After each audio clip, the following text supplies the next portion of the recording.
Ce matin-là, le monde s'est arrêté.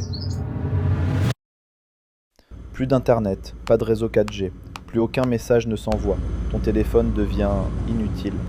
Au début, tu penses à une simple panne, mais très vite, tu comprends que c'est bien plus grave que ça. Jour 1.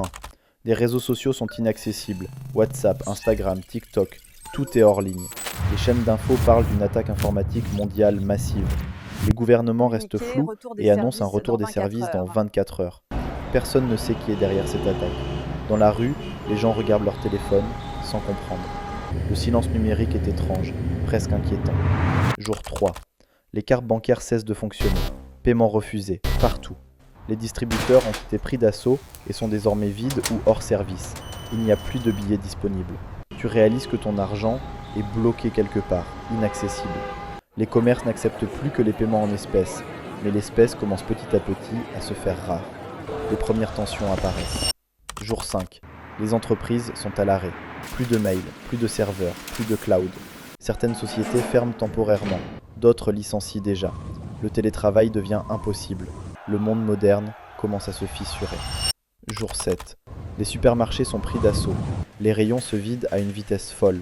Eau, pâtes, conserves, tout disparaît. Des files d'attente interminables se forment. Les gens s'énervent. Des bagarres éclatent.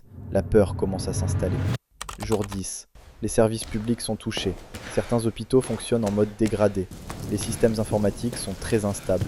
Les dossiers patients ne sont plus accessibles. Les urgences ralentissent. La situation devient critique. Jour 14. Les transports sont fortement perturbés. Des centaines d'avions restent cloués au sol. La majorité des trains sont annulés. Les systèmes de signalisation ne sont pas fiables et pourraient engendrer des catastrophes. Se déplacer devient compliqué, parfois impossible. Le monde ralentit, brutalement. Jour 18. Les coupures d'électricité sont de plus en plus nombreuses. Sans systèmes automatisés, les réseaux ne tiennent pas. Certaines zones sont plongées dans le noir. La nuit devient plus longue, plus stressante et surtout plus dangereuse. Le silence est remplacé par l'inquiétude. Jour 21. Les communications sont quasi inexistantes. L'accès aux informations fiables est rompu. Des rumeurs circulent partout. Certaines parlent de guerre, d'autres de sabotage global. Tu ne sais plus qui croire. Jour 25. Les habitudes changent. Les gens s'organisent localement, échangent, entraident ou méfiance. Sans technologie, tout devient plus lent, mais aussi plus humain. Certains redécouvrent un autre mode de vie. Jour 30. Le monde ne s'est pas effondré, mais il a changé.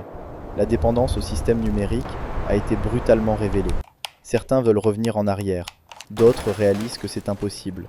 Parce qu'au fond, le monde d'avant n'existe plus vraiment. Et toi, tu tiendrais combien de temps dans un monde sans internet, sans argent, sans système ?